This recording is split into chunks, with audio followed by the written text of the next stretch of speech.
saludo, este es nuestro proyecto de cálculo. Nosotros somos Isaac Sánchez, David Sánchez y Mateo Jiménez. Entonces, nuestro proyecto se estructura en la formulación de un problema, el planteamiento de alternativas de solución y la selección y fundamentación de la solución. Ahora, primero la presentación. ¿Qué problema estamos resolviendo? Bueno, primero, en una reserva natural se encuentra que una especie de mamífero se declara en peligro de extinción. Para preservar esta población se han implementado diversas medidas con el objetivo de poder estabilizarla. Ahora, históricamente se ha observado el tamaño de la población a lo largo del tiempo, alcanzando máximos y mínimos en varias estaciones. Se ha identificado que si la población cae por debajo de los 50 individuos, la especie se extingue. Ahora, para evaluar el impacto de las medidas de conservación aplicadas, durante 200 semanas se registró el número de ejemplares en la siguiente tabla. Ahora, la formulación del problema. Como variable dependiente se definió el número de ejemplares y como variable independiente al tiempo transcurrido en semanas. El dominio va desde 0 hasta el 200, que son las semanas en las cuales se midió la cantidad de población. Como primera variable adicional tenemos la capacidad de carga ambiental, la cual es el número máximo de individuos de una especie, las cuales pueden estar en un sitio geográfico. Esta depende sobre todo de la cantidad de área del sitio, de la cantidad de alimento y de la interacción con las demás especies. Como segunda variable adicional se definió la depredación.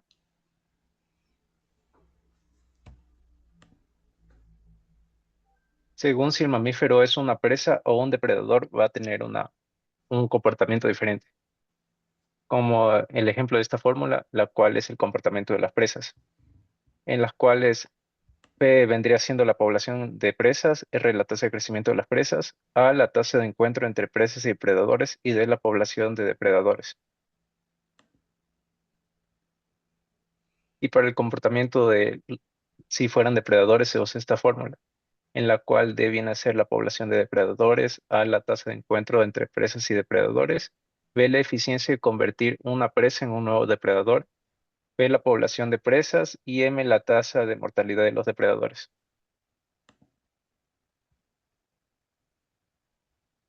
Se definió un umbral de acción crítico a partir de un umbral aditivo a partir de los componentes independientes analizados en el gráfico, como lo son la población mínima viable, el descenso poblacional máximo registrado en la medición y la velocidad de acción. La sumatoria de todos estos dieron un umbral crítico de 217 individuos. Ahora, en base a los datos de la tabla, nosotros logramos hacer un gráfico de dispersión que relaciona la población de los individuos en función del tiempo. Ahora, en el planteamiento, tenemos el planteamiento de alternativas de solución. Ahora, nosotros para conocer las tasas de cambio de la población, las calculamos mediante dos métodos, derivada hacia adelante y derivada hacia atrás. Primero tenemos la derivada hacia adelante, que dice que f' de x se va a aproximar a la función de x inicial más el paso entre puntos menos la función de x inicial sobre el mismo paso entre puntos. Ahora nosotros sabemos que el paso entre los valores es 2, por lo tanto h siempre va a ser igual a 2. Ahora, aquí un ejemplo de cómo lo calculamos. Tenemos el punto 2.296 y el segundo punto 4.299. Ahora, la función de x0 más h va a ser la función de 4. La función de 4 es 299 menos, y esto se le va a restar 296 entre 2 porque h siempre es igual a 2. Esto se aproxima a 3, entonces nos decimos que la derivada de nuestra función prima de 2 se aproxima a 1,5. Ahora, derivada centrada.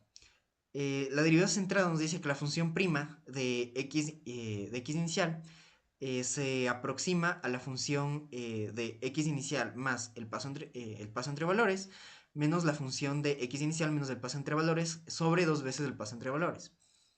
Igualmente, si conocemos, aquí calculamos la función prima de 4 y se va a aproximar a la función de 4 más 2, que es la función de 6, que tiene un y en 305, menos la función en 296, que es la función en 2, sobre 4, porque h siempre es igual a 2.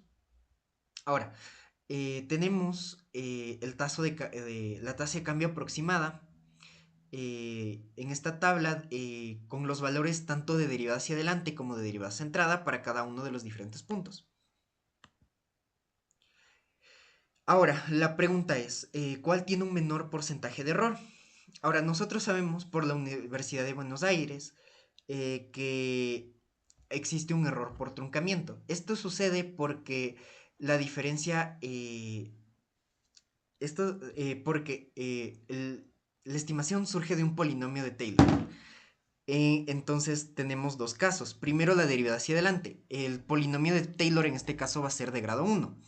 Va a ser este. Y por lo tanto, el porcentaje de error va a ser dado por esta expresión. En cambio, en la derivada centrada, la estimación surge de un polinomio Taylor grado 2.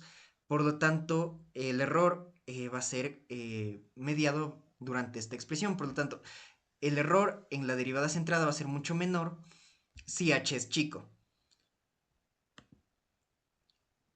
También se tuvo que identificar los intervalos en los cuales la población crecía y decrecía, en los cuales se vio que de entre la semana 0 hasta la 38, de entre la 74 hasta la 123 y de entre la 173 hasta la 200 hubo un crecimiento en la población, mientras que de entre la semana 38 y la 74 y desde la 124 hasta la 174 hubo un decrecimiento de la población.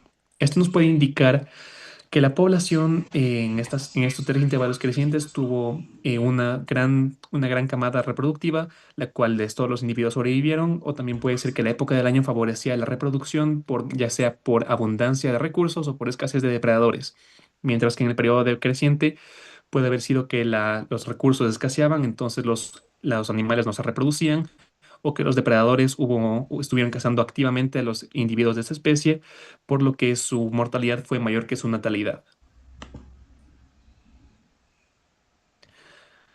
También se tuvo que identificar los periodos en los que la población tuvo un cambio más drástico, en el cual identificamos que fue del periodo entre la semana 38 hasta los 74, ya que este periodo empezó con 373 individuos para tener un mínimo de tan solo 73 individuos y luego volver a un máximo de 444 individuos. Entonces, este se identificó como el periodo con cambios más drásticos poblacionalmente hablando. ¿Cuál es la tendencia a largo plazo de la población?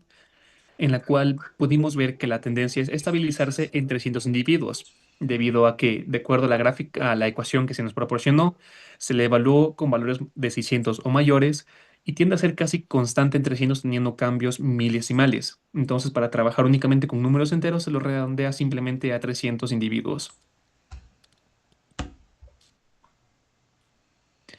También se nos preguntó que si consideramos que las medidas adoptadas fueron efectivas para evitar la extinción de la especie. En lo que se puede decir que sí y a la vez no, porque si bien nunca se llegó al umbral crítico de la especie para que cayera por debajo de los 50 individuos y se llega a considerar extinta, también no se llegó a aumentar la cantidad de individuos que tiene la especie, debido a que se empezó con la misma cantidad con los que se terminó. Entonces no se logró no se logró llegar a quitar la especie de un punto en el que que considere en peligro de extinción. Por este punto, las medidas adoptadas no fueron suficientes y tendrían que adoptarse nuevas medidas para que la cantidad de individuos de la especie vuelva a subir y que ésta finalmente salga del espacio de en peligro de extinción. Muchas gracias.